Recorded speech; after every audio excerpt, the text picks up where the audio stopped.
Y dado que estoy reanudando la grabación, digo, buenos días, bienvenidos a la clase de este miércoles después de las dificultades para arrancar. Eh, para el día de hoy teníamos lo que sería la segunda etapa de lo que hemos denominado el proceso administrativo, específicamente organización, después de haber visto el pasado lunes los temas de planificación. Y queríamos dedicarle un instante breve al principio para compartir con ustedes las eventuales dudas que les pueden haber quedado de la clase pasada. Esto es, ¿qué deberían saber sobre planificación? ¿Algún comentario, alguna consulta?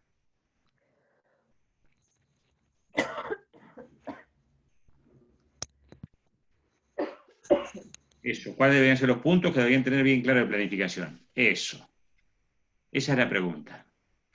Por lo pronto, uno de los conceptos que trabajamos fue una distinción entre planificación estratégica y planificación operativa. ¿Sí? Eso debería estar más o menos claro, la distinción de los conceptos, porque en función de esa diferencia, básicamente uno puede definir cuáles son las herramientas más aplicables, digamos, los enfoques que corresponden en un caso o en otro. ¿Sí? ¿Se acuerdan que que hablábamos de que en realidad era un proceso, digamos, el proceso de planificación, que tenía una suerte de una secuencia de etapas? Hablamos de características de los planes. ¿Venimos bien? ¿O ni idea? Sí, venimos bien, dice Alexis. Bien. ¿Se acuerdan que hablamos de planes recurrentes o planes de un solo uso? Esa diferencia la tienen más o menos claras. ¿Sí? Bien. Si eso está claro, creo que básicamente podemos considerar que, digamos, los conceptos de misión, visión, hablamos de cuadro de mando, ¿se acuerdan al final? Ajá. Decíamos Sí, que era una sobre todo herramienta. la clase pasada fue más como instrumental con el famoso análisis FODA de Todavía, Alexis, que ya, ahí ya está. le vamos a decir el FODA de Alexis, después hablamos algo de cuadro de mando, y después al final algunos otros elementos más, o instrumentos más relacionados a la planificación operativa. Ahí particularmente vimos algo de programa y de diagrama de Gantt, para que cuando aterrizáramos los planes pudiéramos como llevar digamos, un registro y un control de si lo que estábamos haciendo estaba yendo por los caminos esperados o cuánto nos estábamos desviando de los planes, ¿no? Exacto. Y el comentario que hace Franco es adecuado. Los de un solo uso son específicos para una ocasión dada, un programa, un proyecto, típico herramienta de planificación que se diseña, se utiliza con una determinada finalidad y que cuando se termina, digamos, el plan como tal, no se vuelve a utilizar. Al contrario de lo que uno trabaja cuando define procedimientos, reglas, políticas que son de aplicación permanente y que también son parte del proceso de planificación. Obviamente los que más dificultad nos plantean para trabajar en la práctica son los de un solo uso, porque se tienen que armar, diseñar, definir específicamente en función de las características de ese tipo de asuntos que hay que atender. En tanto los recurrentes forman parte de definiciones que se toman en un determinado momento y que mientras las condiciones no cambian, se siguen aplicando bajo la misma lógica. ¿Sí? Uh-huh. Bien. Bueno, por ahí va. Si eso está claro, creo que podemos pasar al otro componente. Te dejo, Patricia. Bueno, genial. Estuviste Entonces, trabajando bastante en el tema. sí. Vamos a ver entonces hoy organización, algunos conceptos que bueno, a ver, algunos ya los conocen, otros los vamos a ir trabajando con un poquito más de detalle. Al final del día, ustedes hoy tendrían que tener claro el concepto de departamentalización y particularmente cómo los diagramamos, cómo llegamos a armar los famosos organigramas, que son como esa foto de la organización que logramos tener al final, donde nos dice cuáles son los órganos y cómo está estructurada la empresa o la organización. Y después vamos a ver medio rápido las partes de la organización para que ustedes después puedan resolver la práctica. Digo, después ustedes puedan, porque temo que hoy no vamos a llegar a ver mucho de los ejercicios. Entonces, arrancando. Cuando tenemos una empresa y la queremos organizar, a ver, tenemos todo el plan, sabemos lo que queremos hacer, sabemos cuáles son nuestros objetivos, la pregunta es cómo llegamos a ellos. Para llegar a ellos necesitamos tener un proceso que, habiendo revisado esto, ¿no? Los objetivos, las políticas, los planes, ¿no? Todo aquello que armamos, digamos, cuando planificamos, podamos empezar a delegarlo en personas, ¿no? Podamos ir aterrizando todo esos planes y esos objetivos que nos trazamos en, bueno, programas concretos, presupuestos concretos y más específico, actividades concretas, tareas concretas que cada persona pueda ir desarrollando, ¿sí?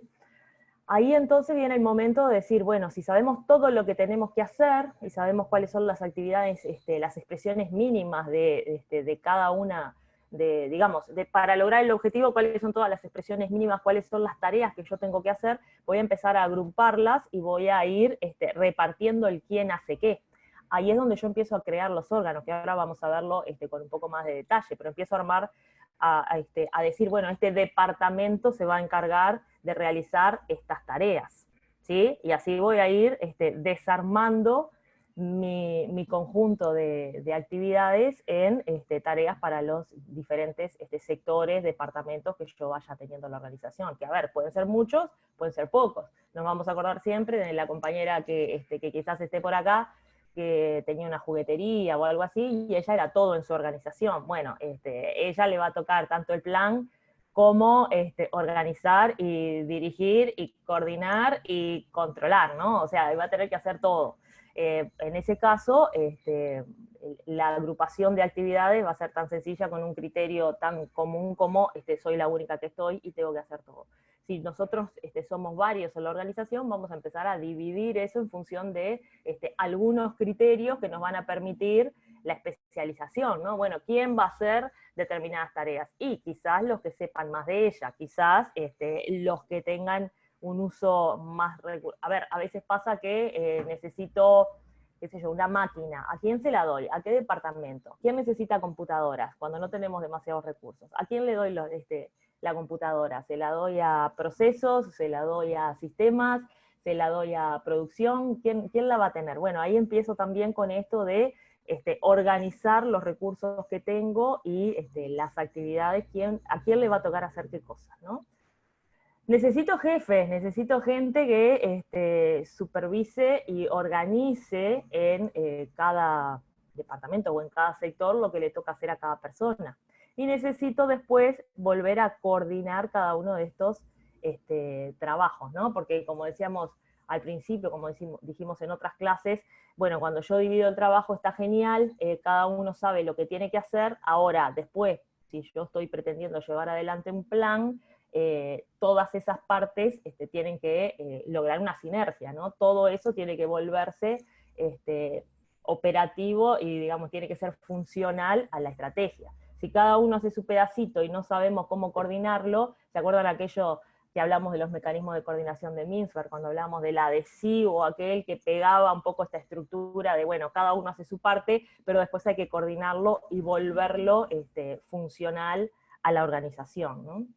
Permitimos un comentario sí. breve, porque nosotros decimos, hay que dividir el trabajo de la organización.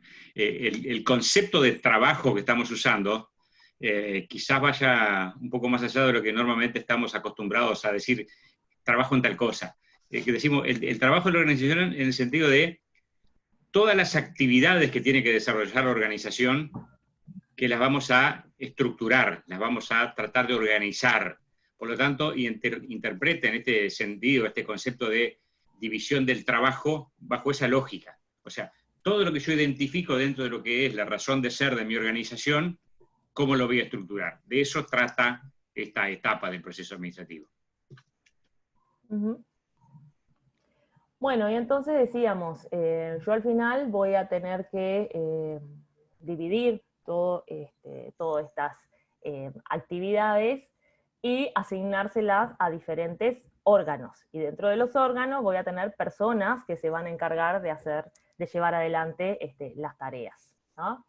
Entonces, cuando yo hable de un órgano, voy a estar hablando de una parte de la organización que podemos llamarla después departamento, sector, sección, división, ¿tá?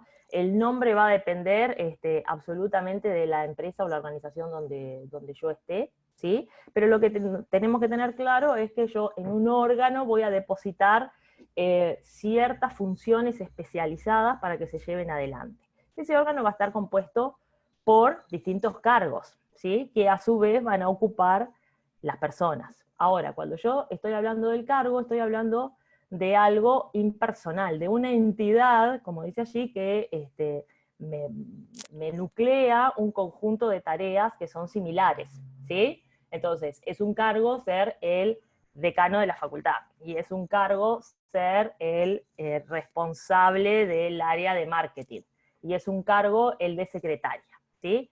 Cuando yo ocupo los cargos, estoy estoy dando lugar a los puestos, ¿sí? Que ya son las tareas específicas que está cumpliendo alguien que ocupa un cargo dentro de un órgano, pero al ser una persona, entonces yo voy a tener tantos puestos como personas en la organización, pero digamos que varias personas pueden tener el mismo cargo, ¿sí? A ver, si yo digo, bueno, tengo un gerente que tiene 2 secretarias. Los cargos ahí son gerente y secretaria. Los puestos son el del gerente y el de las 2 secretarias. O sea, tengo 2 cargos, pero estoy hablando de 3 puestos. 1 del gerente y 2 de las secretarias, ¿sí? Digo, estas cosas porque empezamos como a estructurar, a organizar todas estas actividades y las vamos como poniendo en casilleros, ¿no? Vamos armando la estructura de la organización, ¿sí?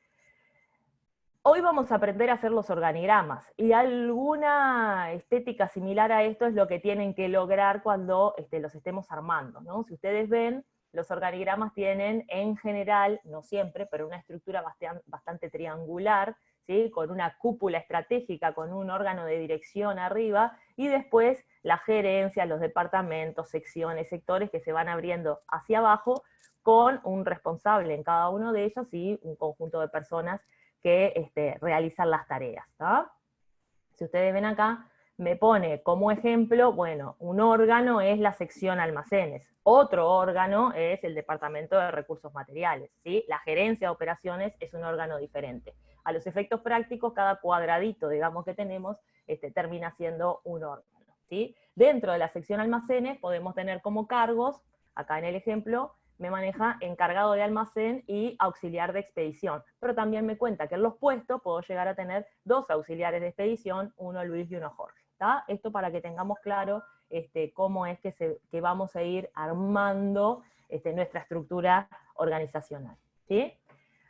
¿Qué criterio uso para llegar a la departamentalización? Y bueno, los criterios son variopintos, son muchos. En general nosotros conocemos, el que más utilizamos es el funcional, porque ¿qué estamos diciendo? Es, bueno, yo voy a separar las tareas y las actividades en funciones, bastante redundantes, de funciones, ¿sí? Entonces voy a lograr órganos especializados. Uno será el contable, otro será el de marketing, otro será el de producción, ¿sí? Cuando yo separo funcional, es como bastante claro entender cuál es el trabajo o qué conjunto de actividades se desarrolla en cada uno de los departamentos, ¿sí?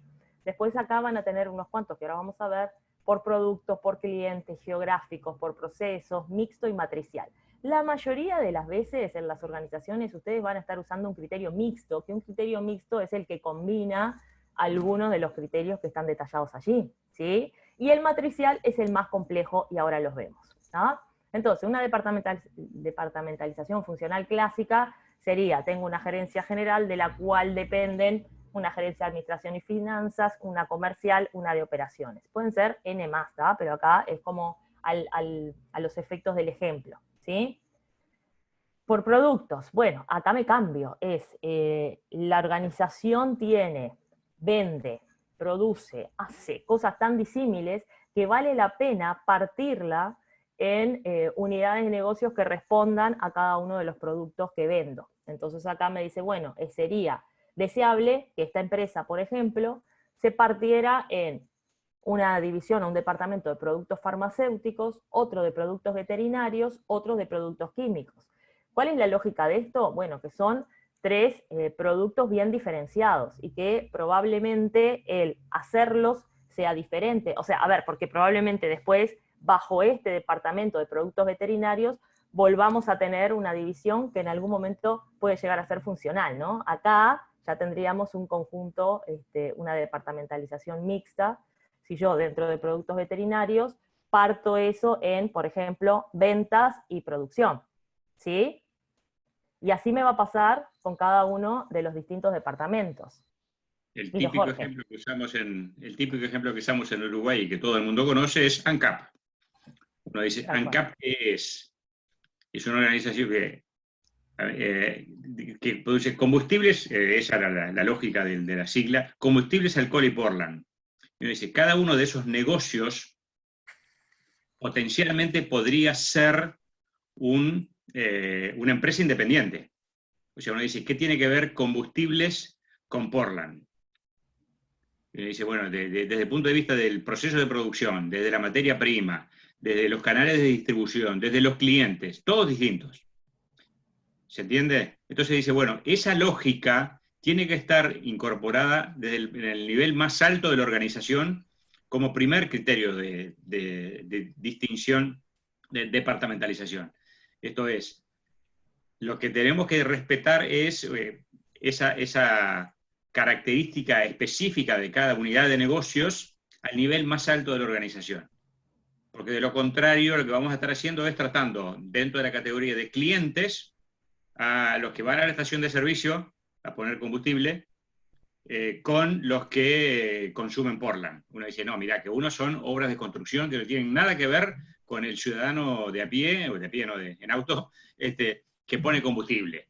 El canal de distribución es absolutamente distinto. ¿Se entiende? Ese es el típico ejemplo que en el general usamos porque todo el mundo conoce más o menos ANCAP. Que en algunos casos incluso lleva a que se conforme una persona jurídica distinta que opera bajo la misma corporación, ¿sí? Que opera como una división dentro de esa corporación. Bien, Pamela estaba pidiendo que si se podía explicar de nuevo la funcional, breve, pero ya veo que se lo ejemplificaron. El criterio ahí es atender a las características de la función. Digamos, uno diría, la departamentalización bajo criterio funcional es la más lógica.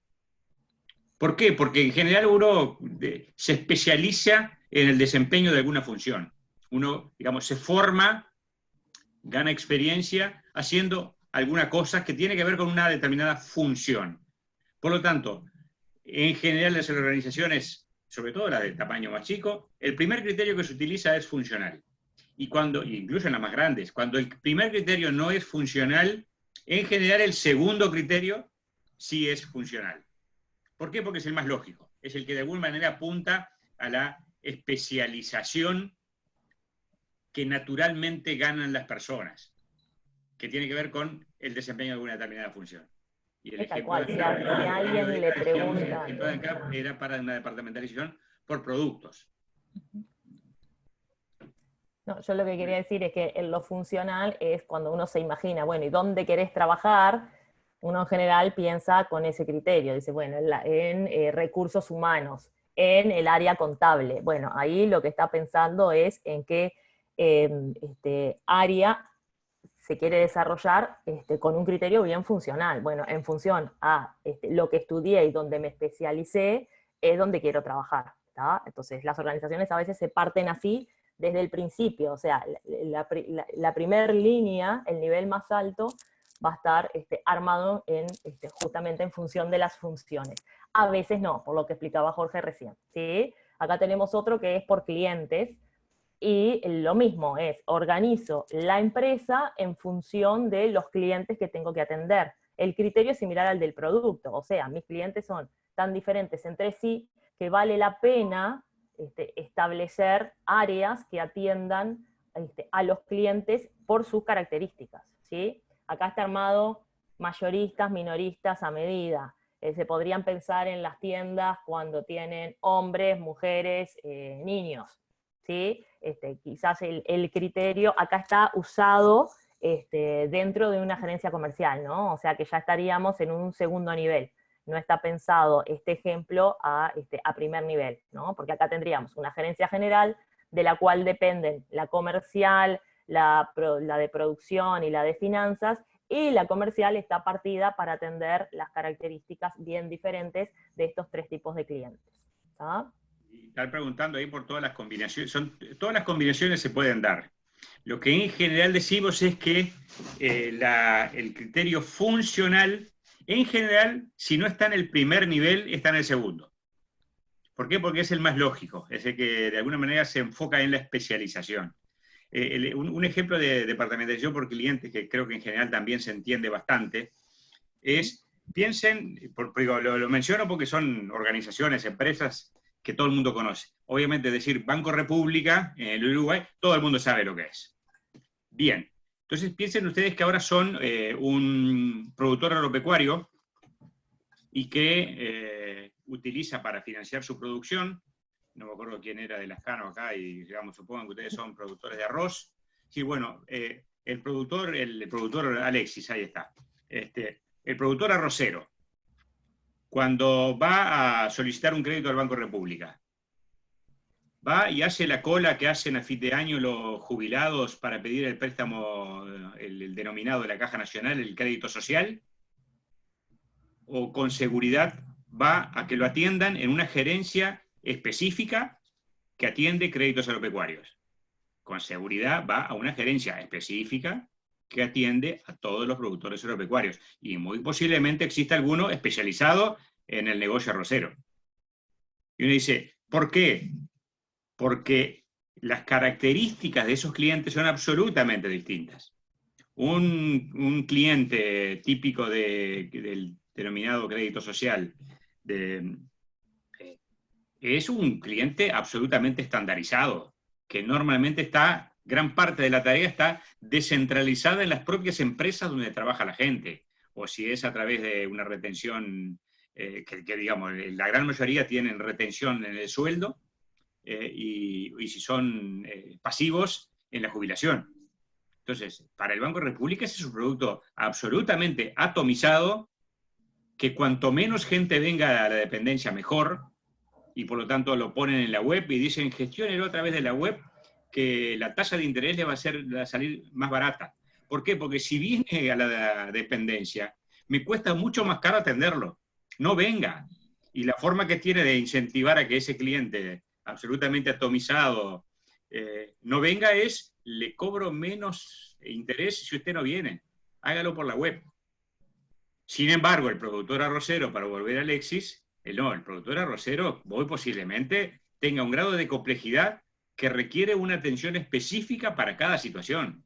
Con seguridad va a tener que firmar una prenda de la futura cosecha para poder recibir la financiación. Y con seguridad ya va a afectar en parte del contrato de prenda que cuando el molino arrocero le liquide el resultado de la zafra, que ya directamente se lo cobre de esa liquidación. Y eso es específico para cada cliente. Por lo tanto, ahí hay una lógica que es departamentalización por clientes que está en función de las características de esos clientes.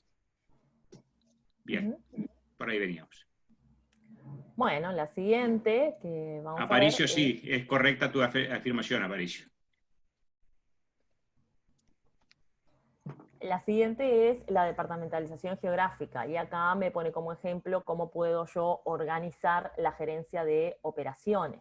Bueno, dice, si yo tengo que atender diferentes zonas, como puede ser el norte, el centro-oeste, la zona sur, acá está planteado así, entonces me conviene tener sectores con características diferentes atendiendo mis zonas, porque, a ver, las zonas probablemente tengan clientes distintos, distribuciones distintas, ¿no? Lógicas distintas que justifican que yo arme mis departamentos en función de justamente la geografía que tengo que atender. A nivel más macro, a veces pueden ser países estas geografías, ¿no? A veces pueden ser, no sé, Medio Oriente, América Latina, ¿tá? Definitivamente tengo que atender impuestos diferentes, distribuciones distintas, clientes con costumbres diferentes. Bueno, por eso tendría lógica la departamentalización geográfica. Jorge, ¿algún ejemplo ahí? Las organizaciones multinacionales, Sí, total. típicamente, ahí Franco está diciendo Coca-Cola, exacto, las organizaciones multinacionales en general tienen lo que ellos denominan un vicepresidente encargado de cada una de las regiones del mundo en la cual dividen sus negocios. Entonces tienen un vicepresidente que es responsable de los negocios en América Latina, punto. Y cada tanto coordinan entre ellos, ¿pero por qué? Porque cada una de estas regiones tiene su propia lógica, por seguir en el mismo negocio bancario. En general, dado que Uruguay a nivel internacional es muy poco, digamos, tiene poco peso en términos de volumen de negocios, en general lo que hacen los bancos internacionales es definen la región. Entonces, por ejemplo, dicen Uruguay, Argentina, Chile, y tienen a un responsable de esa región. Y dicen, esto es Sudamérica o el Mercosur o lo que fuere. Entonces, dependiendo de las características, es que hacen esa distinción de ese sector, cono sur, como dice Franco ahí. Muy bien. Bueno, se me vieron que yo tengo este problema que después, si miro el chat, chao, se tranca. No, se tranca todo y tengo que volver a la presentación. Trato de seguirlo yo. Nuevamente. Sí, no sé por qué pasa eso, pero es así. Bueno, departamentalización por procesos. Estábamos, ahí va, la geográfica, después tenemos por procesos, que acá lo que me dice es como ejemplo, otra vez, acá me está partiendo la de operaciones, ¿no? Y si yo digo, bueno, cada uno de los procesos que forman parte de todo el conjunto de la producción vale la pena por su maquinaria, por su especialización, por el tipo de personal que necesito separarlo y atenderlo como un departamento diferente, bueno, puedo llegar a tener este tipo de departamentalización. O sea, acá tendríamos algo como secuencial, ¿no? Medición y corte, después ensamblado, después lustre y terminación, y cada una de las áreas sería un departamento cerrado, ¿sí? Que obviamente coordinan entre ellos, ¿no? Porque en este caso, bueno, el insumo de uno es el output del otro, ¿no? Pero podría llegar a tener esta lógica de que cada parte del proceso, o cada proceso en sí, perdón, formara un departamento, ¿sí? Que, vamos, tengo que ir así, a ver si se los puedo mostrar más grande, porque la verdad que está medio complejo. Ahí la departamentalización mixta es lo que decíamos hace un rato, cuando yo tengo una mezcla de diferentes opciones de departamentalización, ¿no? Si acá ven, al primer nivel tengo una departamentalización funcional en una gerencia comercial, otra de operaciones, otra de finanzas. Dentro de la comercial tengo por clientes, mayoristas y minoristas. Dentro de los mayoristas tengo ventas y marketing, ¿sí? Que esa se replica en los clientes minoristas. Digo porque no sé si logran ver, yo lo veo más o menos, ¿no?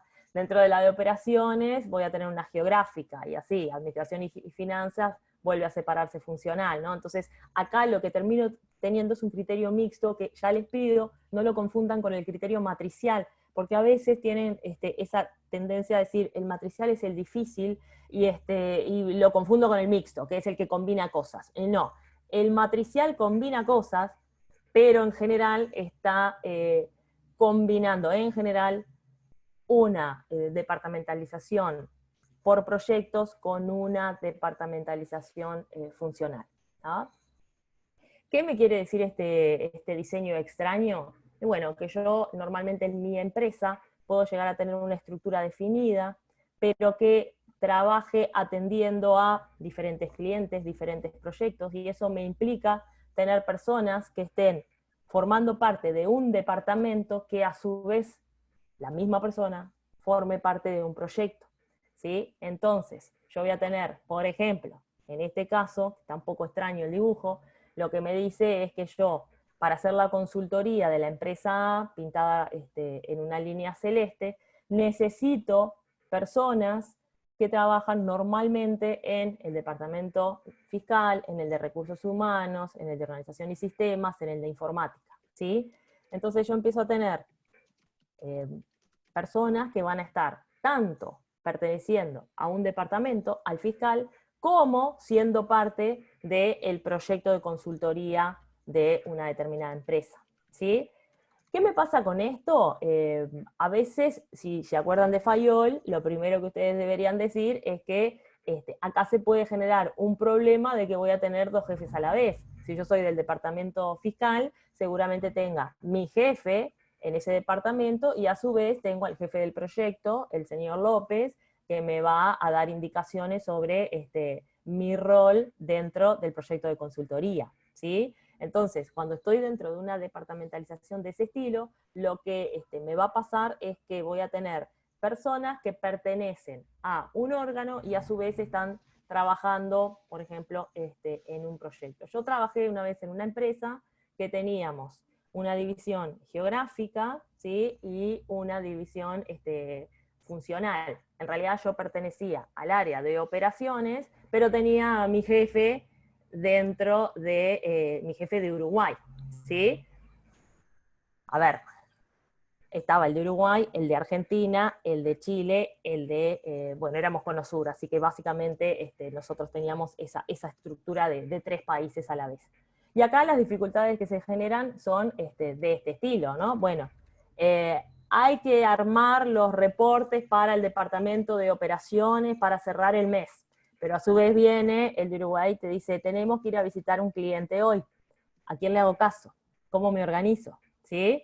Las dificultades que puede tener la matricial es esto, ¿no? De que cuando hay una persona que trabaja, digamos, en un proyecto o en una geografía y a su vez pertenece a un departamento, bueno, se pueden dar como esas dificultades en la operativa diaria. Ahora, esto es muy común, porque ¿por qué se estructuraría de esta manera si fueran solo problemas? Y bueno, si yo tengo que atender un proyecto y necesito gente con especialidades varias, y definitivamente recurro a mi estructura, ¿no? Ahora, cuando se acaba el proyecto, bueno, la gente pertenece a su área, sigue en eso o sigue generando oportunidades de proyecto, pero quiero decir, tiene una lógica de que voy a estar trabajando en los proyectos en la medida que se necesiten y después...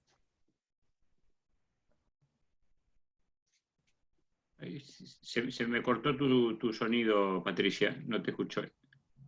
No sé si fue. Ahí sí, los demás ¿Hola? dicen no. Ah, ahí volviste, creo. ¿Hoy? Ahí, ahora sí, ahí sí.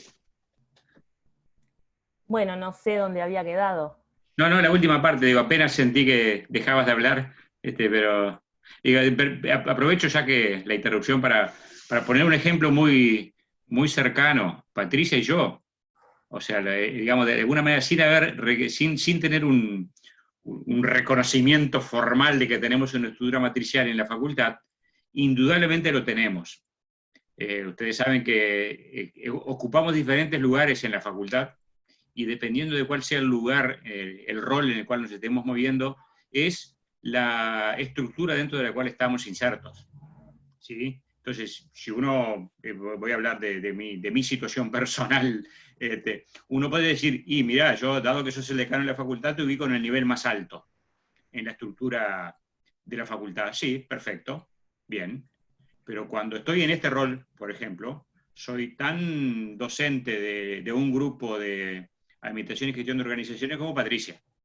Por lo tanto, dejo de estar, en términos de la estructura, en el nivel más alto, y paso a estar inserto dentro de una unidad curricular que tiene un coordinador, que es Pablo Saraburu, que es el que nos da instrucciones. Y uno dice, che, pero mirá que vos tenés más cargo que Pablo. Sí, pero en la unidad curricular el que coordina es Pablo. Por lo tanto, yo paso a ser parte de un equipo, de lo que podría ser en esta lógica que estaba señalado ahí, un proyecto, que es la unidad curricular de administración y gestión de organizaciones 1, cuando estoy en clase. Pero además, cuando salimos de este rol y nos integramos a un determinado departamento académico, los departamentos académicos además tienen una dirección. Y uno dice, bueno, pero entonces la dirección del departamento al cual pertenecemos, al departamento de administración, si uno se guía por lo que es la carrera docente, el grado del docente, está a cargo de una profesora, Dani Freira, que es grado 4. Y uno dice, che, ¿y esto no te genera algún tipo de conflicto? Tratamos de que no, pero es indudable de que hay cierto grado de tensión. Digo, cuando tenemos alguna reunión, es habitual que Dani me diga, a ver qué piensa el decano. Le digo, no, Dani, mirá que yo estoy acá en rol docente, mi opinión es tan válida como la de cualquier otro. Digo, entonces uno tiene que de alguna manera estar frenándose y tratando de que siempre esté claro en qué rol estás jugando. ¿Por qué? Porque en definitiva en este tipo de estructuras se requiere formación, madurez, capacidad para entender estos dobles juegos de relación, por un lado funcional, sos el docente, sos el decano, por otro lado, proyecto, estás dando clases en la unidad curricular de administración y gestión de organizaciones 1, pero que se dan en simultáneo, por eso ese dibujo, digamos, desde arriba hacia abajo y al costado, porque en ese entrecruzamiento aparecen esos diferentes roles que llevan a que surjan esas tensiones, que son naturales. Cuando uno dice, bueno, si yo la puedo manejar, si yo puedo convivir con esto, sin dudas, esto exige formación, preparación, madurez. ¿Por qué? Porque las tensiones están a la vuelta de la esquina. Voy a ser absolutamente sincero. El contenido de lo que estamos dando clase a clase lo está definiendo Patricia. Y entre comillas, yo me siento cómodo porque espero que Patricia sea la que me diga qué es lo que vamos a dar. Y si me fuera a guiar por el nivel jerárquico, diría, no, Patricia, el que define qué es lo que vamos a dar soy yo. Vos escuchame y seguí la clase. Y bueno, obviamente, ustedes se lo habrán puesto por ahí polifacético, lo hacen ameno. Es que, volá Patricia, ponle Germana. No, que estamos en lío. Entonces, ¿por qué voy con estos ejemplos? Porque justamente cuando esto funciona, es un lujo. ¿Por qué las firmas de consultoría a nivel profesional en el área de la administración, de los negocios, contable, funcionan? Porque tienen gente con excelente preparación que es capaz de trabajar en un contexto de este tipo. Imagínense que ustedes quisieran montar una estructura matricial en alguna organización basada en jerarquía, en autoridad. Obviamente, a las primeras de cambio terminan a piñazo limpio. Fue un gusto, Patricia, te pone Santiago. Bueno, nada más, ese era el comentario que quería hacer. Bueno, muy bien. Vieron que ya saben. Ya ahora no me responde. Si yo toco algo acá, ya marché forever, tengo que dejar de compartir y toda la historia esta para volver a seguir. Bueno, volvamos acá. ¿Sí? Bueno, entonces, esto ya lo estuvieron viendo, o sea, cuando ustedes ven esta diapo de acá, acá ustedes están viendo diferentes niveles, ¿no? Que es un poco lo que les cuenta acá. Ustedes en las organizaciones van a tener nivel superior, nivel medio, nivel supervisor, según donde se estén parando para hacer el análisis. Arriba van a tener las gerencias generales, después van a tener unas líneas jerárquicas intermedias en las gerencias. Acá teníamos, a ver qué teníamos por acá, si lo ven, la gerencia comercial, la de operaciones, la de finanzas, y bueno, y después van a tener un nivel mucho más funcional abajo, un nivel de supervisor donde esté qué sé yo, el jefe de ventas dentro del área de clientes mayoristas, ¿no? Y la pregunta es, bueno, ¿cómo voy a hacer yo? ¿Cuáles son los elementos que influyen para que yo logre armar estos diferentes departamentos? Y ahí me dice, por ejemplo, la capacidad de los jefes. Por ejemplo, qué tanto sepan hacer las cosas los subordinados. A ver, ¿por qué a veces se necesita un departamento con 5 personas y otras empresas tienen una estructura muy similar y tienen 10? ¿Por qué? Y bueno, quizás tengan un jefe más capacitado, tengan empleados que puedan resolver mejor los temas. Yo le pregunto, si fuéramos, tengo yo un estudio contable, ¿sí? ¿Qué hago? Contrato un chico recién recibido, contrato uno que esté en primer año, o contrato uno con 5 años de experiencia para que me dé una mano. Ustedes me dirán, bueno, depende de lo que le vas a pagar y depende de las tareas que vayan a desarrollar. Ahora les cambio, tengo el mismo estudio, ¿sí? Y tengo 3 chicos de primer año. Definitivamente, si tengo esa estructura, ¿van a rendir lo mismo estos 3 que si tuviera 3 recién recibidos? O si tuviera 3 que hace rato están en la cancha y ya dominan todo el tema de sueldos y declaraciones juradas e inspecciones de DGI, y no, definitivamente no. Entonces, depende mucho de lo que los subordinados, que esa palabra es horrible, no sé por qué la seguimos teniendo acá, está tayloriana la frase, adiestramiento de subordinados, digo, qué tanto sepan hacer, qué tan cancheros estén, qué tan hábiles, qué tanta experiencia tengan, bueno, quizás eso me lleve a departamentalizar o a tener un conjunto, un órgano con una estructura diferente a si son recién egresados y no saben nada, ¿no? O están empezando, ¿no? También depende de la complejidad de las tareas, bueno, si voy a atender, si estoy en un ANCAP, seguramente por algo alguien eligió departamentalizar de esa manera, departamentalizar por productos, y no lo hizo funcional al primer nivel. O sea, todas, digamos, desde el servicio o el producto que vendo, el tipo de personas que tenga la organización, qué tan capacitada sea,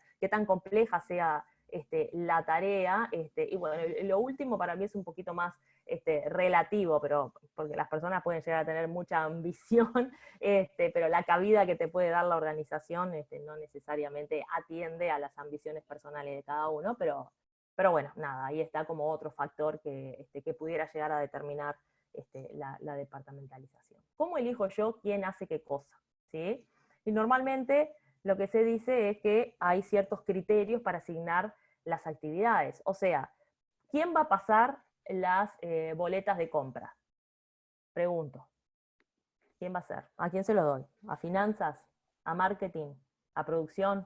Bueno, evidentemente Por la semejanza o gente. homogeneidad se lo voy a tirar a algún área de naturaleza administrativa. Exactamente, ¿tá? Entonces empiezo a pensar, bueno, ¿quién tiene más capacidad? ¿Quién sabe más de este tema? Y bueno, las áreas relacionadas con lo contable administrativo van a ser las que procesen la información. Ahora, ojo, porque en el punto 3 me habla algo del control interno, y ustedes, aunque estén en primer año, ya deben saber que el que vende no es el mismo que el que autoriza y el que cobra y el que deposita la plata, ¿no? Digo, si yo tengo algún tipo de controles en mi organización, voy a estar minimizando la posibilidad de errores o riesgos de que las cosas no salgan bien. Entonces, a veces podemos encontrar tareas que por semejanza o homogeneidad debieran estar en un departamento o en un sector, y se las damos a otro por un tema de control. ¿Sí? Así, bueno, no les puedo leer el chat, después me dicen, o me interrumpen si quieren. ¿Ah? A veces lo que sucede es que, bueno, las necesidades de coordinación también van mostrando que, aunque esta tarea sería deseable que la tuviera el sector Z, bueno, mejor que la tenga el B, el que está más cerca, ¿sí? Porque es más fácil coordinar. a ver, a veces es muy común en grandes empresas que uno diga, bueno, tecnología, ¿qué hace? Sí, se encarga de todo lo que tiene que ver con sistemas, desarrollos, soporte, y cuando querés acordar dentro de tecnología también te terminás teniendo una parte de administración, porque hay alguien de ese sector que tiene que encargarse de hacer tareas para después poder vincular con el área que lleva la parte administrativo-contable, ¿sí? Digo, uno empieza a tener... Compran equipos, son los que saben las características de los equipos y por lo tanto lo que hacemos es, todo lo que sea compra de materiales necesarios para sistemas, encárguense ustedes directamente. ¿Por qué? Porque son los que saben. Sí. Entonces, en general sucede eso con esos sectores bien específicos, digamos, que requieren un conocimiento muy adecuado. Y a veces Y conceptualmente uno podría decir, ojo que ahí estás concentrando actividades donde, si uno lo mirara desde el punto de vista del control interno, puede ser complicado que estén juntas. Porque puede haber una suerte de captura de la gente que trabaja en tecnología, en sistemas, por parte de los proveedores. ¿Se entiende, no? Pero a su vez uno dice, bueno, pero ¿quiénes son los que más saben de este tema? Si yo le doy a compras, seguramente compras elija, qué sé yo, por precio y termine comprando algo que no tiene la potencia que requería sistemas. Entonces, también, por el último punto, garantizar una atención adecuada al cliente, es razonable que la gente de sistemas termine tomando una decisión de compra, aunque no sea su área específica de actividad, ¿no? Bueno, quiero avanzar un poquito porque si no, no vamos a llegar. Acá tenemos, vamos a tratar de ponerlo grande, ups. ¿Sí? Cuando ustedes, ahora cuando armemos los organigramas, ustedes van a tener que dibujar y van a tener que tomar decisiones sobre cómo, según la vinculación que los órganos tengan, los voy a diagramar, ¿sí? Cuando yo quiera hacer este dibujo que me muestre la foto de cuál es la estructura de la organización, bueno, voy a tener que saber dibujar. Lo que les pido siempre, ahora no sé cómo vamos a hacer en las pruebas virtuales, pero al menos ser prolijos, ¿sí? Porque a veces pasa que los organigramas son como un nudo de arañas, y la verdad que nosotros usamos un criterio que es bastante vertical, ¿no? O sea, para la materia, para la unidad curricular, bueno, vamos a utilizar este criterio. Existen otras formas de graficar, de hacer organigramas, que las vamos a ver ahora rapidito, pero el criterio que vamos a usar nosotros es este, ¿sí? Si nosotros queremos decir que un departamento depende del otro, vamos a estar trabajando con una relación lineal que va a decir, del departamento A depende el sector Z, ¿tá? Y la línea roja de arriba hacia abajo nos muestra, saliendo de la mitad del cuadradito, nos muestra esa relación lineal de quién manda a quién, ¿sí? Si yo quiero mostrar una asesoría, ahí lo tienen sobre el costado, voy a hacer dentro de la línea que une a un departamento con el de abajo, voy a hacer una línea hacia el costado y voy a dibujar la asesoría jurídica, ¿sí? Siempre así. Si yo quiero hacer una relación de coordinación, voy a hacer, acá en este caso hay una coordinación entre el departamento administrativo y el de ventas, voy a hacer una línea punteada que salga de la mitad de cada uno de los departamentos y los una por debajo. Y si yo quiero establecer una relación funcional, lo tienen ahí entre el gerente de administración y finanzas y el departamento de ventas. A ver, no es el gerente de administración no es el jefe directo del agente de ventas, ¿sí? No dependen los de ventas del área de administración y finanzas. La gente de ventas depende de la gerencia comercial. Ahora, puede haber algún tema en el que sea necesario que la gerencia de administración y finanzas supervise las acciones del agente de ventas. Si eso pasa, entonces vamos a tener una relación funcional y la vamos a diagramar así, con líneas punteadas que salen de el departamento o el órgano a la mitad, el que supervisa, y llega por arriba a la mitad del supervisado. Estos dibujitos que ahora parecen la sencillez, después tienden como a generarles bastantes problemas en el diseño, pero la verdad no hay muchas más reglas para diseñar en el tipo de organigramas que utilizamos nosotros que estas de acá. ¿Está? En general, tratamos de transmitir la idea de que el organigrama es una representación gráfica de la estructura y de las relaciones que se establecen dentro de una organización, y si nosotros queremos que esa representación sea realmente clara, deberíamos tratar de resistir a la tentación de establecer muchas relaciones. O sea, en general queremos que el diseño sea simplificado, aunque en la simplificación se pierda alguna cosa.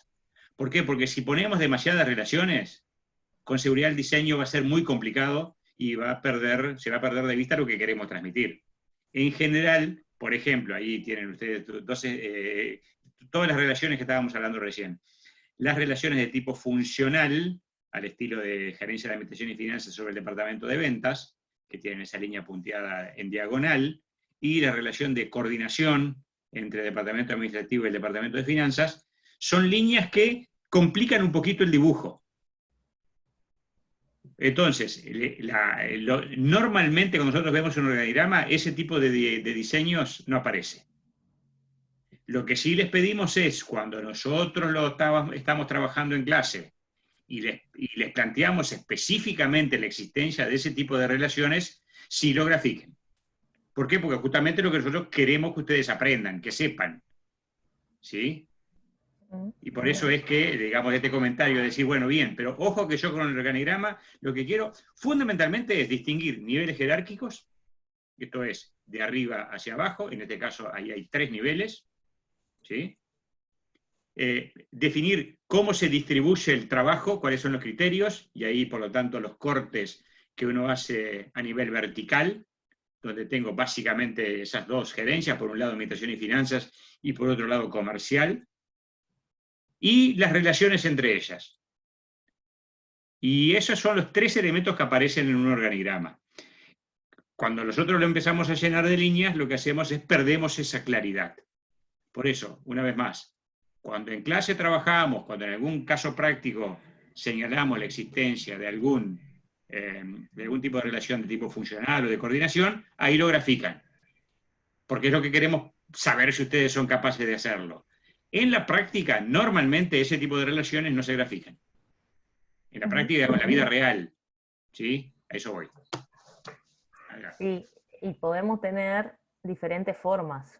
O sea, se los muestro porque después también ustedes entran, googlean organigramas de distintas organizaciones y se encuentran que hay N formas de mostrarlo. A nosotros nos gusta la que estamos trabajando porque se ven las cosas que decía Jorge, se ven los diferentes niveles, se ve quién depende de quién, se ve claramente la estructura de la organización, ¿sí? Yo acá empiezo a ver quién trabaja en la organización, pero no me queda claro quién depende de quién, porque probablemente no sea lo que me está queriendo mostrar, ¿sí? Y ni les digo en este.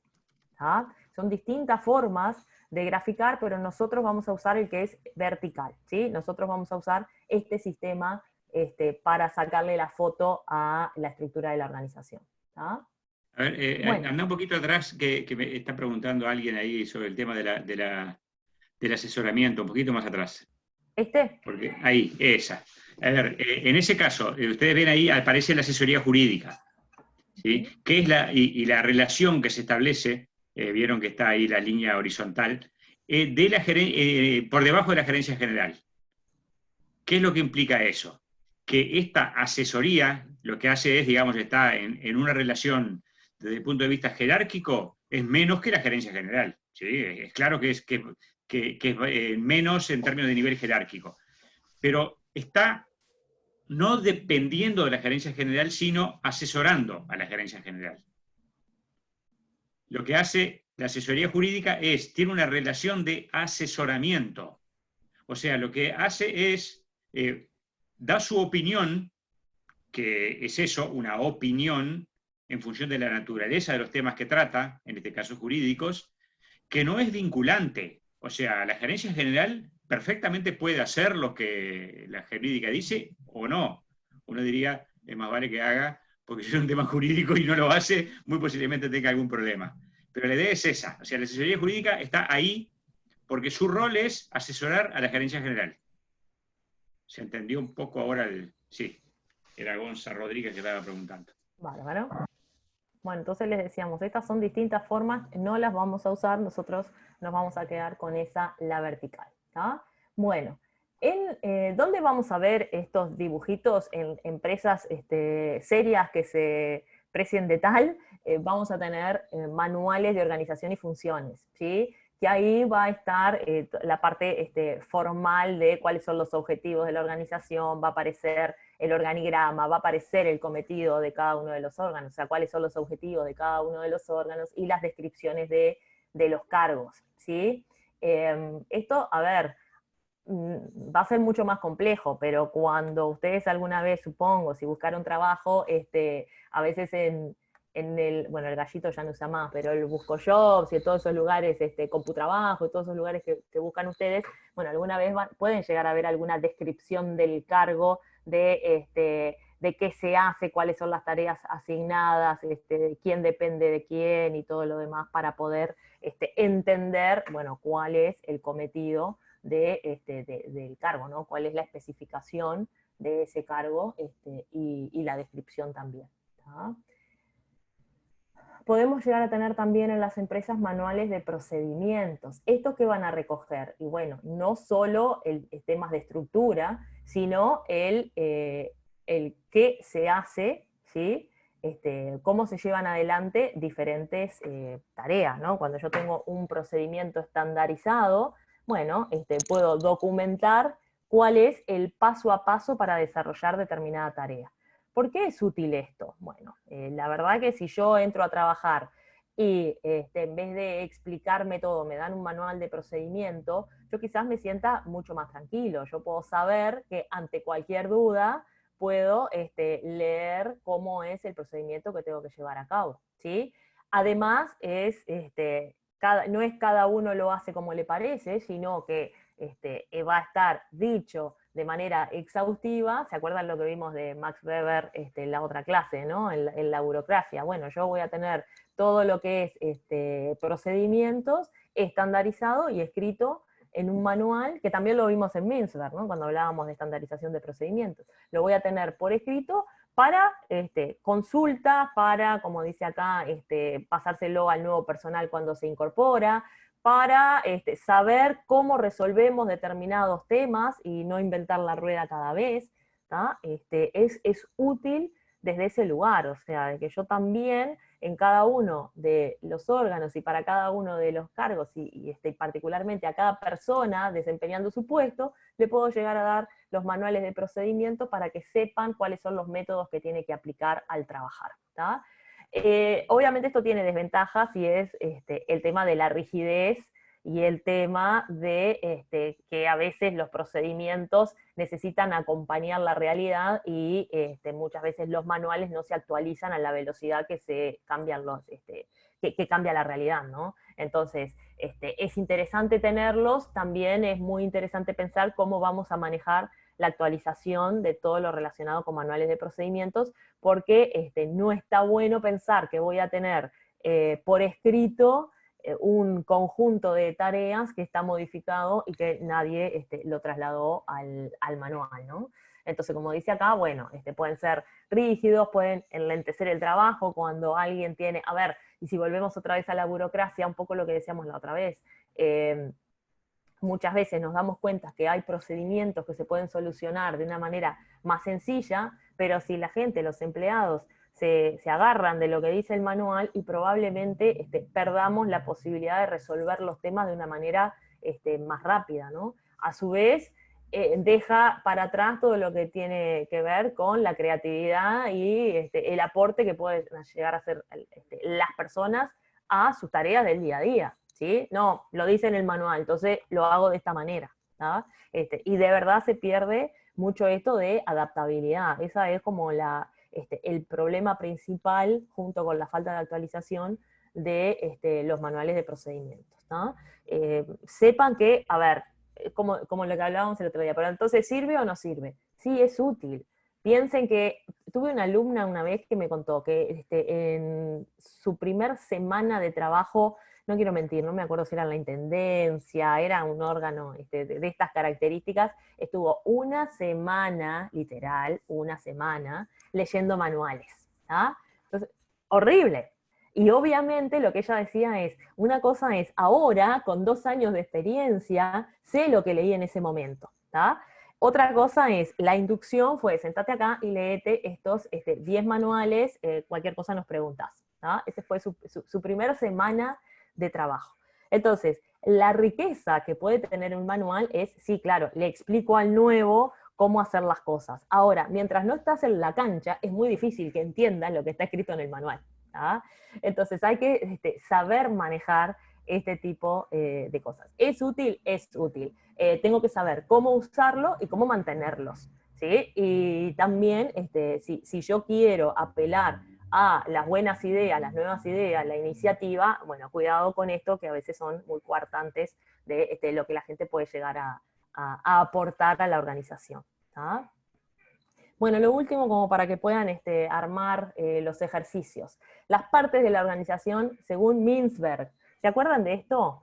Que yo, cuando hablamos de esto, cuando hablamos de mecanismos de coordinación, yo le ponía la tapa del libro de Mintzberg para que tuvieran una idea de eso que íbamos a hablar después, que decía, bueno, los mecanismos de coordinación, y les hablaba en un momento, había un dibujo similar a de dónde salían las flechitas según cómo se coordinaba la gente.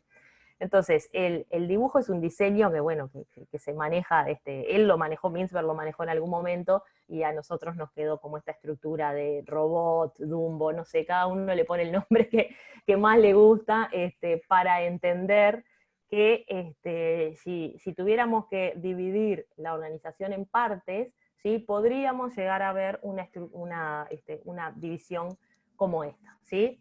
Con una cabeza como siendo la cumbre estratégica, la cúpula estratégica, un cuerpo donde estaría toda la línea media, los mandos medios, y un núcleo operativo en los pies, que son los que hacen caminar la organización, ¿no? Y después en los brazos, lo que no forma parte del núcleo principal, pero sí apoya, asesora, alienta, ¿sí? Y le da vuelo a la organización, ¿tá? Entonces, los brazos van a ser lo que llamamos tecnoestructura y staff de apoyo, ¿sí?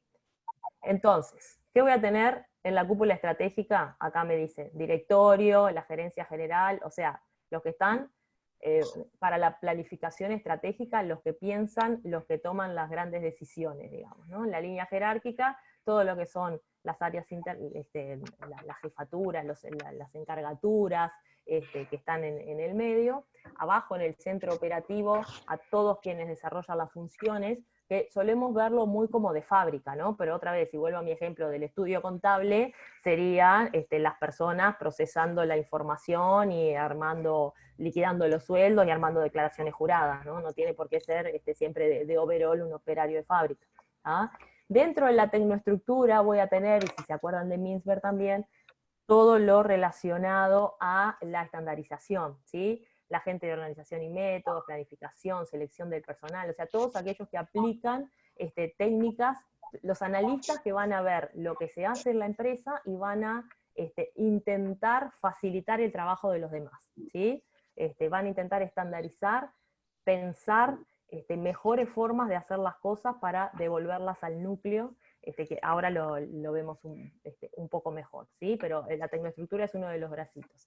Y después el otro, el soporte logístico, donde voy a tener tareas que de verdad no integran para nada el core, el negocio principal, pero sí, Guzmán, tenés abierto el micrófono y no sé si estás comiendo galletitas, nos estás matando, o por lo menos a mí.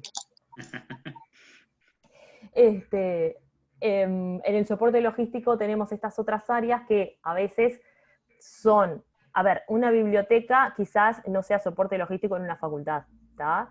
Una biblioteca quizás sea soporte logístico en una fábrica de pinturas, ¿sí? Que tenga una biblioteca para cuando los, no sé, operarios tienen su hora de descanso, ¿tá? O la cantina, ¿sí? Como, eso sí, es soporte logístico en nuestra facultad, ¿sí?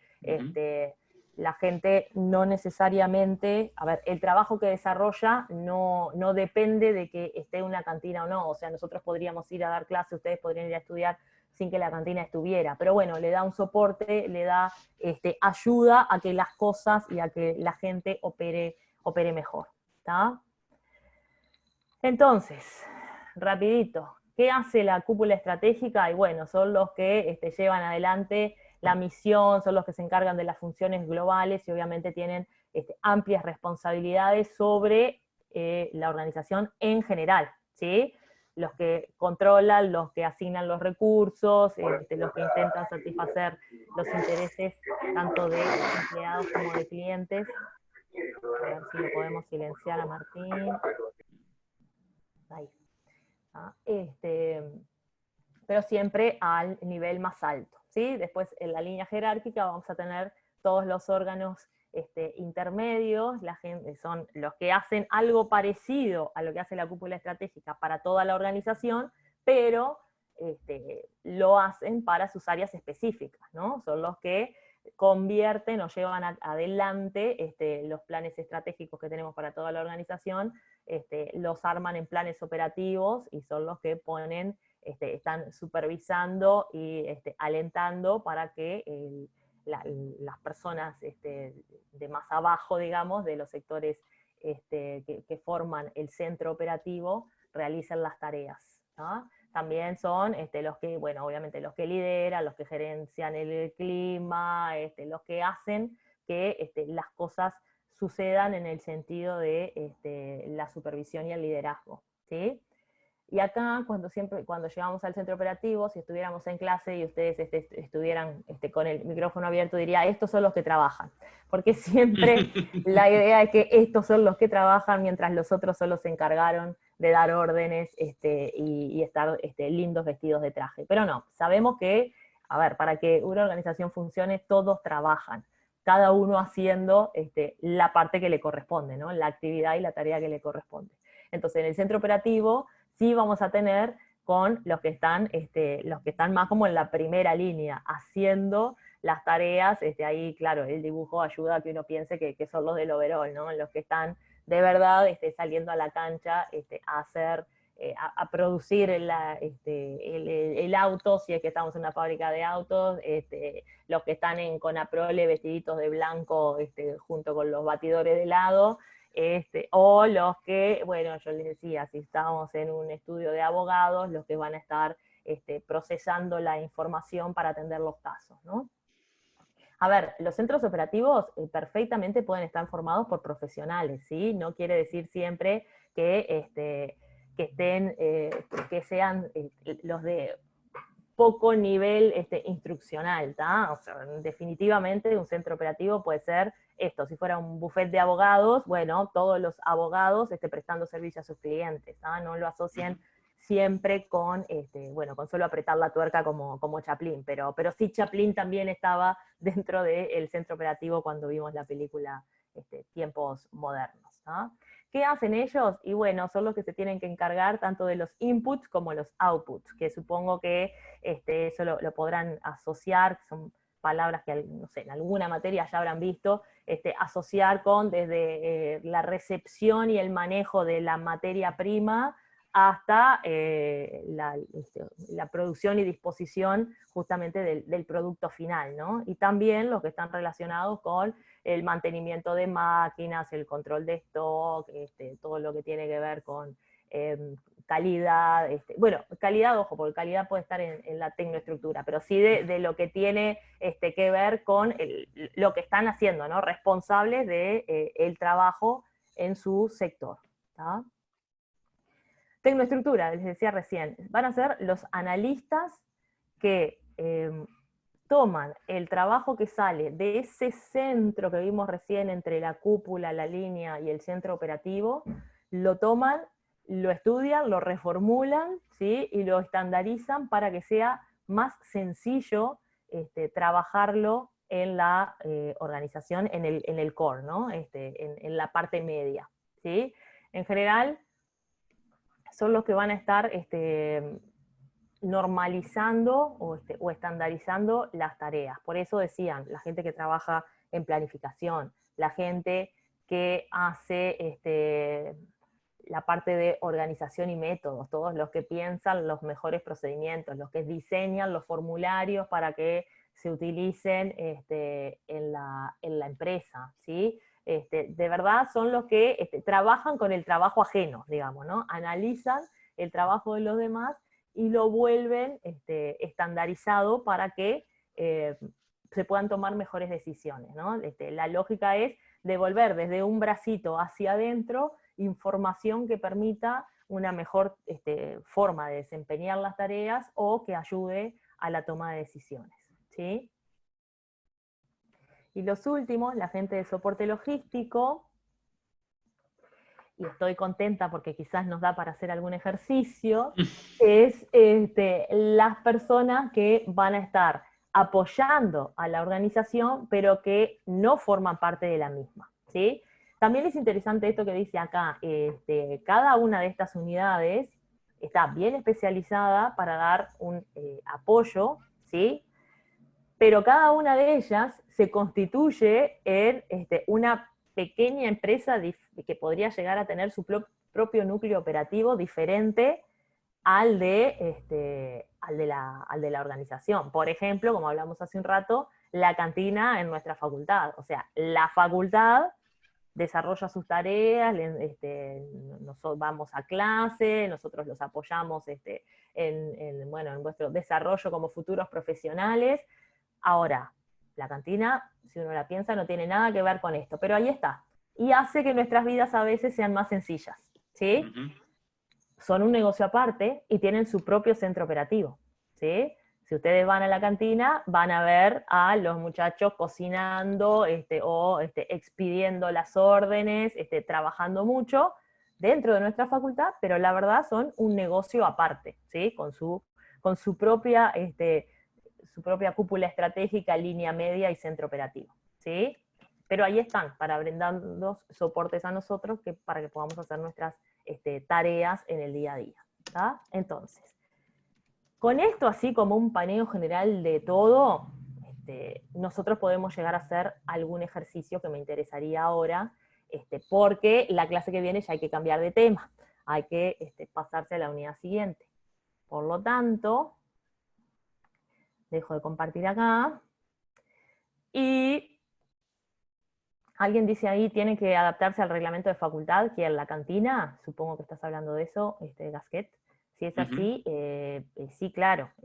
A ver, que tenga su propia estructura no hace que para funcionar dentro de facultad no tenga que cumplir con ciertos reglamentos y haber ganado una licitación para estar ahí y adaptarse a los horarios de nuestra facultad. Claramente sí, trabaja junto con nosotros. Lo que les quería mostrar es que no necesariamente la asocian con parte de, a ver, si mañana se saca la cantina, la facultad sigue funcionando, ¿sí?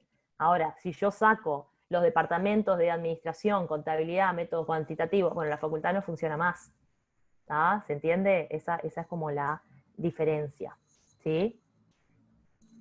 Y preguntan Bueno, por ahí si puede estar tercerizado, y sí, normalmente el caso de la cantina es un servicio sí, tercerizado, es una concesión, y por lo tanto ahí hay una empresa independiente, pero que brinda un servicio que forma parte, termina integrada dentro de la misma lógica de la facultad, porque es la cantina de la facultad, aunque formalmente sea una empresa tercerizada. Sí, digamos, complementa el servicio que brindamos ahí, al extremo de que ahora, en estos días, digamos, de servicio de la facultad cerrada, o prácticamente cerrada, uno de los temas que hubo que resolver fue, dado que la cantina le brinda al almuerzo o cena a los becarios de bienestar estudiantil, ¿cómo hacíamos para asegurar ese servicio? Entonces, muy posiblemente alguno de ustedes sea beneficiario de bienestar universitario y haya tenido que concurrir al mediodía a buscar su comida. Y la cantina se lo sigue proveyendo. Todo un tema. tal cual, sí, era raro, supongo, siguen igual, ahí en la puerta con una Exacto. mesita y entregando las vianditas, y es muy raro, Exacto. pero sí, todo el mundo le tocó adaptarse, ¿no? Bueno, entonces, está muy buena la cantina, bueno, está buenísimo, se lo trasladamos cuando los veamos. ¿Alguien hizo algún ejercicio de esta práctica? ¿Habían estudiado algo así como del FODA, estaban así como volando? ¿Alguien avanzó algo en la práctica 5? No, perfecto. Pero estamos dispuestos a avanzar ahora, ¿verdad? Y dado que nos queda un rato, yo no sé si no los mandamos a hacer los organigramas de manera conjunta. Iván hizo, epa, epa. Bien, Iván, muy bien. Entonces, estaríamos hablando de la práctica 5, a ver, estoy buscando, así les comparto, sí. Vamos a compartir pantalla. Y si les parece, avanzamos con algún ejercicio acá. Acá tenemos. Práctica 5, espero que la tengan por ahí, y vamos a hacer algo, ¿sí? Dice, una empresa industrial y comercial, bueno, como les aconsejo siempre, así cuando estamos leyendo saben lo que tienen que ir buscando, dice, diagramar la estructura de la empresa respetando los datos brindados, creando por lo menos 2 departamentos en cada gerencia, o sea que les tocaría hacer un organigrama, ¿sí? Sencillito, pero les tocaría hacer. Después dice, analizando el departamento de ventas desde el punto de vista de ámbito de control. ¡Apa! Y eso no lo vimos. ¿Cómo organizaría a los vendedores de Montevideo? ¿Y cuál es el concepto de ámbito de control entonces? Habría que charlarlo antes de llegar a la solución del ejercicio. Ámbito de control tiene que ver con la cantidad de personas que un solo jefe puede atender, puede supervisar, ¿sí? Y ustedes me dirán, ¿cuál es ese número? Porque está definido en cantidad de personas que un jefe, o que un supervisor, que un encargado, puede tener a su mando, ¿tá? ¿Hay un número para eso? Y la respuesta debería ser que no. La respuesta siempre debería ser un depende. Hay teorías más clásicas que dicen que, que a nivel más alto, ¿no? Que un gerente general puede llegar a tener en su ámbito de control entre 4 y 8 personas, ¿no? Y si ustedes se ponen a pensar, bueno, hay una lógica ahí. El gerente general no va a estar mirando cómo, o no puede estar supervisando a 50 tipos. Tiene que estar muy atento a los grandes lineamientos y las grandes decisiones. Por lo tanto, al contrario, se tiene que apoyar en sus 4 o 5 gerentes en la línea siguiente, ¿no? Pónganle el gerente general a quien supervisa, al gerente de marketing, al gerente de finanzas, al gerente de comercial, al de operaciones, ¿está? Ese es su ámbito de control, esos 4 gerentes. Ahora, el encargado de la planta de producción, no sé, de alfajores, ¿cuántos tiene en su ámbito de control? El punto 3 de este ejercicio dice, el departamento de producción, considerando también el ámbito de control y cómo organizaría a esos 150 operarios. Perfecto. Entonces uno dice 150, lo primero que uno pregunta es 150, ¿y qué hacen? Porque muy posiblemente estos operarios, no recuerdo exactamente la letra, pero hagan todos lo mismo. Entonces la naturaleza de las tareas, que son repetitivas y son iguales, facilita que el ámbito de control sea notoriamente más amplio que en el caso del gerente general. En el caso del gerente general, decimos, a medida que vamos subiendo en la escala jerárquica, cada vez necesitamos más habilidades conceptuales y cada vez menos conocimientos técnicos. ¿Se acuerdan cuando trabajamos con ese tema, con el enfoque de Katz y los roles de Milberg? ¿Se acuerdan, no? Bueno, entonces, eso, que lo retomamos aquí, también está en juego cuando estamos hablando del ámbito de control. O sea, el gerente general, que está bien arriba, tiene que conocer el funcionamiento de la organización como un todo, por lo tanto tiene que conocer de todo, pero en concreto, en los detalles, uno diría de lo menos posible. Pero sí tiene que tener capacidad como para manejar los temas de naturaleza productiva, de ventas, de finanzas, es decir, habilidades de tipo conceptual. Cuando vamos bajando en el nivel jerárquico, cada vez menos pesan esos conocimientos, cada vez valen más las habilidades de tipo técnico. Y dado que en el ejemplo que estábamos planteando, al departamento de producción con 150 operarios, uno dice, y las naturalezas de las tareas son todas iguales. Por lo tanto, la complejidad de las tareas ayuda a que el ámbito de control sea notoriamente más amplio que los 4 de los cuales estábamos hablando al primer nivel. Aquí perfectamente podríamos decir, y mirá, vos podés establecer turnos diferentes, muy posiblemente estos operarios trabajen en diferentes turnos, y podés definir una jefatura para cada turno, y listo. Y que si son 50, como los 50 hacen todo lo mismo, con un jefe que maneje a los 50, vas en coche. ¿Se entiende? Exacto, porque acuérdense que ahí también, si sacamos a relucir los conceptos que estuvimos viendo la semana pasada, bueno, yo podría pensar en que si el trabajo de los 50, como dijo Jorge, pensando en un turno, está estandarizado, ellos se van a guiar por estos manuales de procedimientos, van a saber cuáles son sus tareas, van a hacer siempre lo mismo y en todo caso se va a supervisar por excepción, o sea, cuando algo se salga de la regla. Entonces es mucho más sencillo manejar una cantidad de operarios más amplia. Entonces, la respuesta es, para ámbito de control, ¿cuál es el número? Y no hay un número, ¿ah? Pero a nivel más alto, la cantidad de personas que pueden manejar un jefe, un gerente, siempre va a ser menor que a nivel más bajo, tomando en cuenta siempre las habilidades del gerente, el tipo de tarea, el tipo de empresa, ¿tá? Hay que como que buscarle la vuelta al por qué estaríamos determinando nosotros que 50 es un número razonable para que un jefe de turno pudiera manejarlo, ¿tá? Pero no hay un número, no se puede responder siempre 35, 20 o 4, ¿tá? Tenemos que buscar la justificación de por qué para nosotros, y así es en la vida real, ¿no? ¿Por qué es manejable un jefe con 20 operarios? ¿O por qué sería manejable un gerente con 4 a cargo? ¿Tá? Bueno, entonces, me fui al diablo. Me fui a la práctica 1, genial. ¿Qué página será? Ahí vengo llegando. Patricia, estaba viendo que se nos hizo tarde, 11:42, ¿Sí?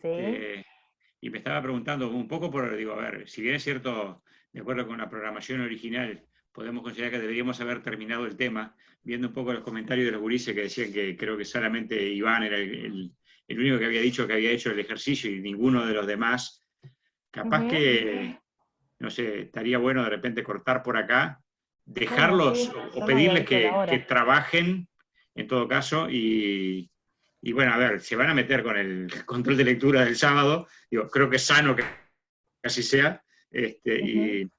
y bueno, un poco responder a esa expectativa, por ahí dice Gasquet, ese se lo dice también, mirá, bueno, las complicaciones del inicio de la clase complicó, sí, sí, cierto.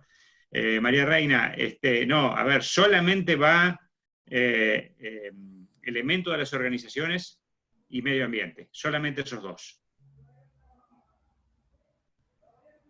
Y Sofía, también lo dijimos más temprano, queremos creer que mañana jueves, no va eso que mencionaste, María Reina, va solamente elemento de las organizaciones, el documento teórico, elemento de las organizaciones y el documento teórico medio ambiente. Y no me acuerdo, había quedado alguna otra duda por ahí. ¿Cuándo van a saber? Dado que el registro es hasta hoy, lo que nos había dicho era que mañana jueves les mandaban un mail, o a más tardar el viernes es 1 de mayo, en el cual les van a indicar exactamente. Ups, se nos cortó Si Jorge. preguntan mal en el control si le resta puntos, no, el control no resta puntos. No, Bien. No, Gonza, todavía no te llegó ningún mail. Te va a llegar. Si te registraste, te va a llegar. Uy, puse mi correo mal a la entrada del formulario. ¿Hay algún problema? Y sí. No, a ver, yo te diría que, no no, sé qué mira, decir. si, yo lo que entiendo es que si vos te inscribiste, estás haciendo uso del correo que está vinculado al EVA, o sea que, y las comunicaciones van a ser por EVA, o sea que entiendo que no deberías tener mayor problema, ¿sí? Además, va a haber una cosa, si en los que están mandando las conformaciones de los grupos les empiezan a rebotar los mails, bueno, será claro que hay algo mal escrito, pero los canales que se usan normalmente utilizan el EVA en ese sentido, o sea, que usan el mail con el que ustedes se anotaron. ¿tá? Lo de que se inscribieran era más un tema de tener como un control de cuántas personas pueden llegar a rendir este control y armar las tandas, ¿tá?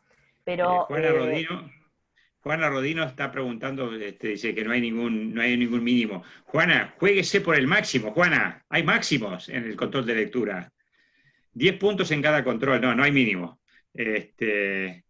Así que digo, por ese lado, si los asusta, tranquilo. a ver, No hay de mínimos en todos el control de modos, lectura, pero que bueno, no haya mínimos en los controles, hay que recordarles que sí hay un mínimo para salvar la materia, ¿tá? Entonces, exacto. por favor, no se jueguen a me voy a sacar medio puntito, ¿tá? Jueguense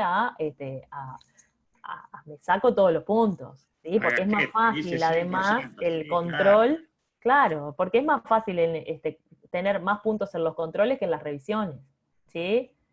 Entonces, nada, tengan cuidado con eso, de no lo tomen al control como, bueno, son 10 puntos, vamos arriba, si consiguen acá buenos puntajes, que en general los controles de lectura les va bien, es un golazo, ¿sí?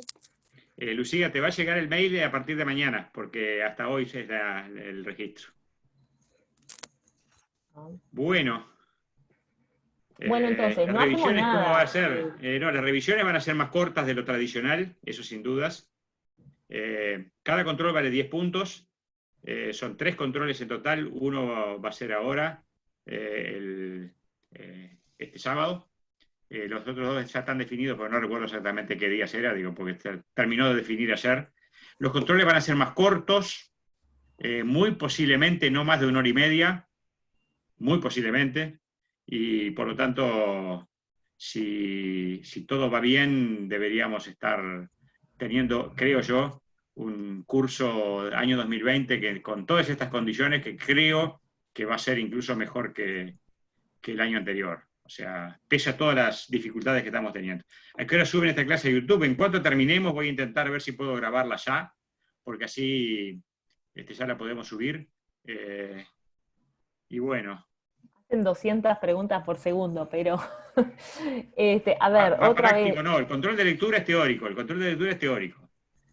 claro, Este, pero que es teórico quiere decir que no hay desarrollos, o sea, ustedes no tienen que exacto. hacer ningún desarrollo, tienen que contestar una opción entre 3 opciones para cada pregunta. Lo que ya Y les dijimos, sí, están exaltados, sí. Lo que les el dijimos control es son que 30 pueden minutos. Sí, sí, haber sí. aplicaciones, que no se crean que solo van a Exacto. haber definiciones teóricas, ¿ah? Los controles de lectura son de 30 minutos. Lo que dije de no más de 1 hora y media es porque alguien preguntó por las revisiones, cómo iban a ser. ¿Sí? Es nada más que eso. Son instancias distintas.